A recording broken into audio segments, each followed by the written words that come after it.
செய்தியை பார்த்து வருகிறோம். மதுரையில் நாளை நடைபெறும் நிகழ்ச்சியில் திமுக கூட்டணி கட்சித் தலைவர்கள் ஒரே மேடையில் இருக்கிறார்கள். மதுரையில் நாளை நடைபெறும் நிகழ்ச்சியில் திமுக கூட்டணி கட்சித் தலைவர்கள் பங்கேற்கவிருக்கிறார்கள். இது குறித்த விவரங்களுடன் செய்தியாளர் கோகுல் இணைந்திருக்கிறார். கோகுல், விவரங்களை பதிவு செய்யலாம். நாளை தினம் மதுரையில கமல் பண்பாட்டு மையம் சார்பில் மகாத்மா காந்தியின் நினைவை போற்றக்கூடிய நிகழ்ச்சி நடைபெற இருக்கிறது. இதில் முதலமைச்சர் மு.க.ஸ்டாலின் நாளை தினம் கலந்து கொண்டிருக்கிறார்.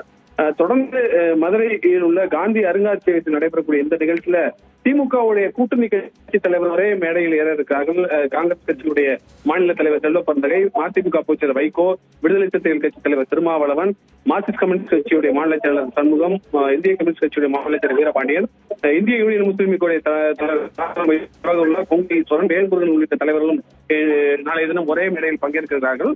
நாளைய தினம் திமுக கூட்டணி கட்சி தலைவர் ஒரே இடத்தில் சந்திக்கக்கூடிய நிலையில தேர்தல் தொடர்பாகவும் ஆலோசனை நடத்துவதற்கான வாய்ப்பு இருக்கிறது. நாளை மறுநாள் தேர்தல் கூட்டணி தொடர்பாக பங்கீட்டு தொடர்பாக திமுக பேச்சுவார்த்தை நடைபெறக்கூடிய நிலையில நாளைய தினம் கமல் நடத்தக்கூடிய நிகழ்ச்சியில திமுக கூட்டணி கட்சி தலைவர்கள் ஒரே மேடையில் ஏற இருப்பது குறிப்பிடத்தக்க நிகழ்வாக பார்க்கப்படுகிறது.